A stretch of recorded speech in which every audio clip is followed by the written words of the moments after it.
Parish President's remarks and report. Mr. Jewell. It's fine. I've got nothing to say. Let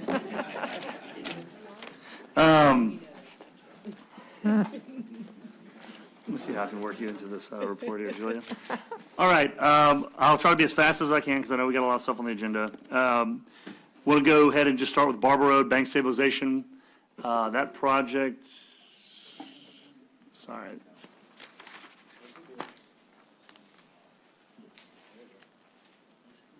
There we go.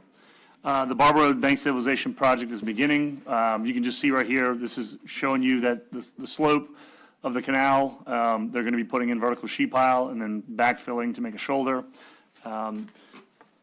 We've given the contractor some time to procure sheet piles.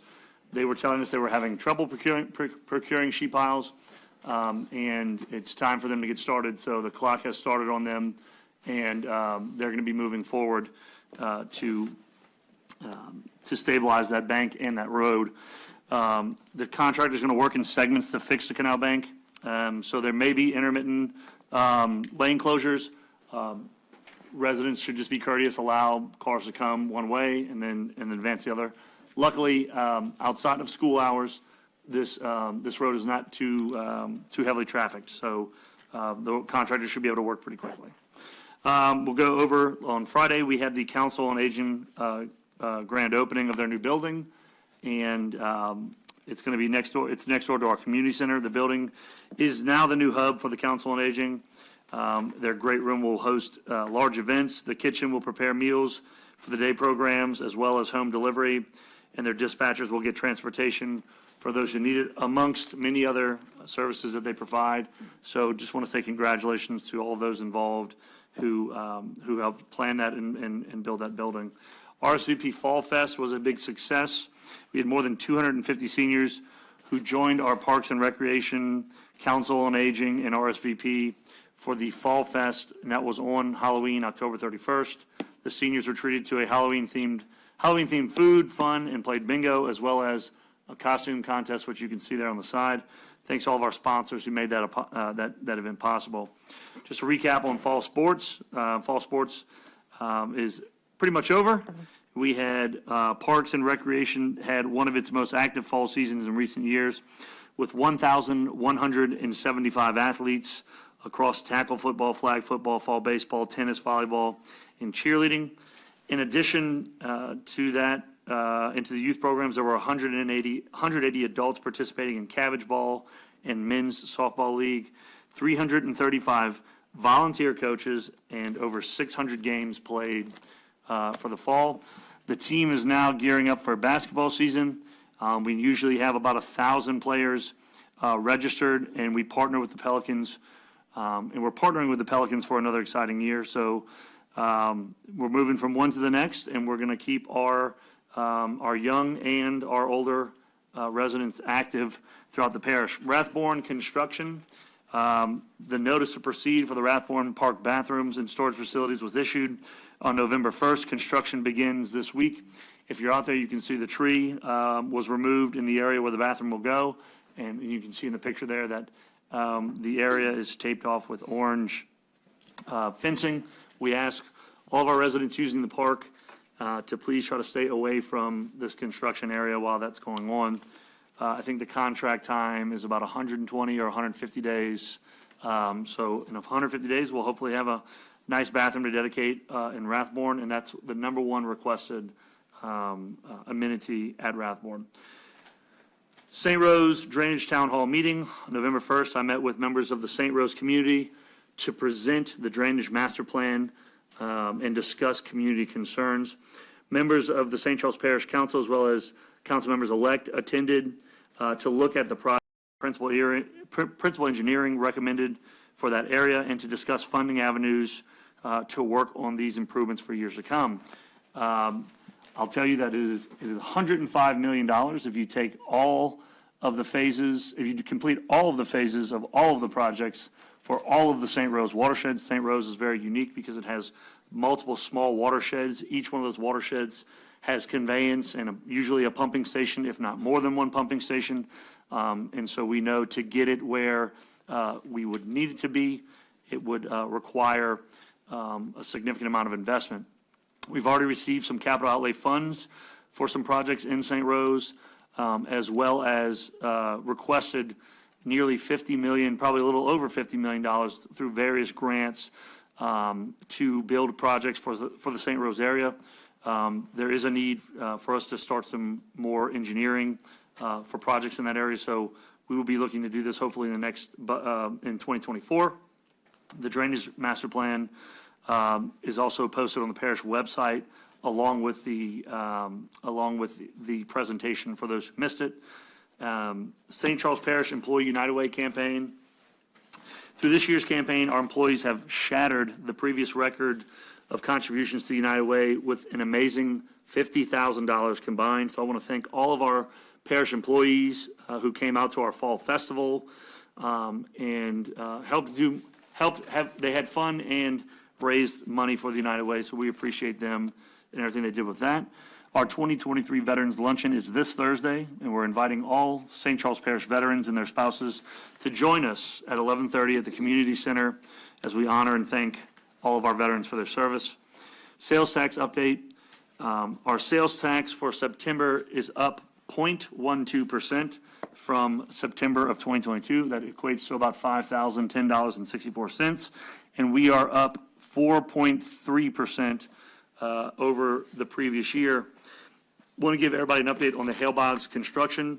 As you may know, I sent a letter to Secretary Calavota requesting that the work on the Hale Boggs Bridge be updated. I'm sorry, not updated, but expedited due to the large amount of traffic that crosses it every day, which is 48,000 vehicles per day for those who don't know. They were working 510s on the bridge. DOTD requested a change order, and Bow Brothers has said that they can reasonably work 12 hours a day, 7 days a week. I think that's like a 68% increase in weekly hours out there. So that's estimated to move the completion date up from February to mid-December. So while I wish it would be over today and that traffic would be alleviated, it's going to be ending much sooner than what was originally intended. And for those who don't know, they're doing pavement and decking repairs on the right-hand lane, and they're doing crack sealing on the left-hand lane. So obviously the right-hand lane has to be finished first, and then they can move over to the left-hand lane. And so we're just asking all of our residents and those who are coming through the parish to just drive with caution and with courtesy to all of the other residents, to make sure to follow the zipper merge technique, if you have heard about that, and really just, again, be courteous to everybody else. Everybody has a place to be, and we want to make sure that everybody gets over the bridge and that the people who are working on the bridge are safe as well. I want to thank Secretary Calavota, Administrator Scott Boyle, and all of the Region 2 staff for listening to the parish's concerns and then working to get that change order done to expedite the projects.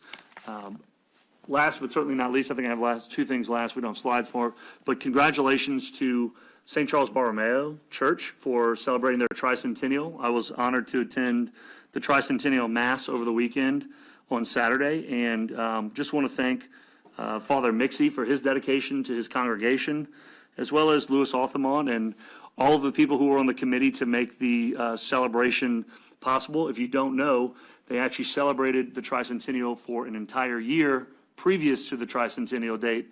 So the festivities kicked off in November of 2022 and concluded with the Tricentennial Mass. Archbishop Gregory Amond was presided over the Mass, and there were several of the clergy who have participated in Mass there, as well as other folks who are connected in some way or another. So it was a great Mass to be at.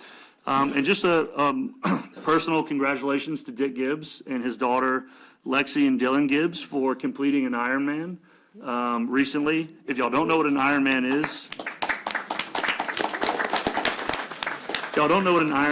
it's basically a triathlon. It starts with a 2.4 mile swim, followed by a 112-mile bike ride, and then finished off with a smooth 26.2-mile run, which is a full marathon.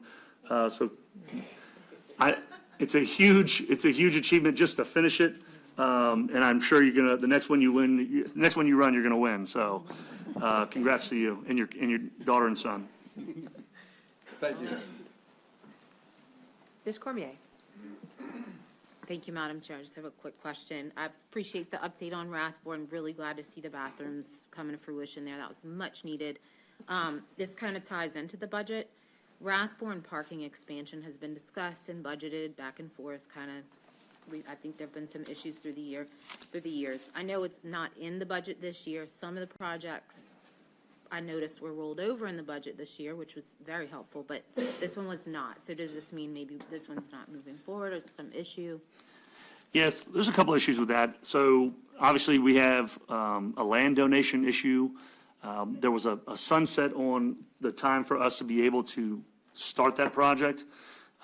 We ran into issues with the grant having to extend, and we kind of missed that deadline. So the property automatically rolled back to Rathborn. Okay. Rathborn has intended that they want to roll that property back to us, and we've been working out the details with it. I think Bobby Raymond's here. He may be able to answer a little bit more about that, but he has been the kind of the lead on that project. And but the grant's out there, and we believe that when we go back for the grant, that we actually have an opportunity to secure more money than we were originally approved for. So that's going to be the plan, and really it's just trying to work through the best design for the park that isn't going to take away kind of the rural feel of that park. We don't want it to become a concrete jungle. Yep. So we're really just trying to work on the best design that's going to achieve enough parking to be able to hold our baseball games out there. And again, while taking into account the feel of the park. That's fair. And was there not a match for the grant that had been budgeted before that we need to keep? No? Grant? I don't recall, Grant. Do you remember if there was a match? I don't believe so. I don't know if is Dwayne here or did he? He may not. I'll get with Carla and see if we can get you that fine. information. I know you guys will figure it out. It seems like it's a long way off. I would just, as long as we safeguard the possibility of whatever you want to do. Okay, thank you.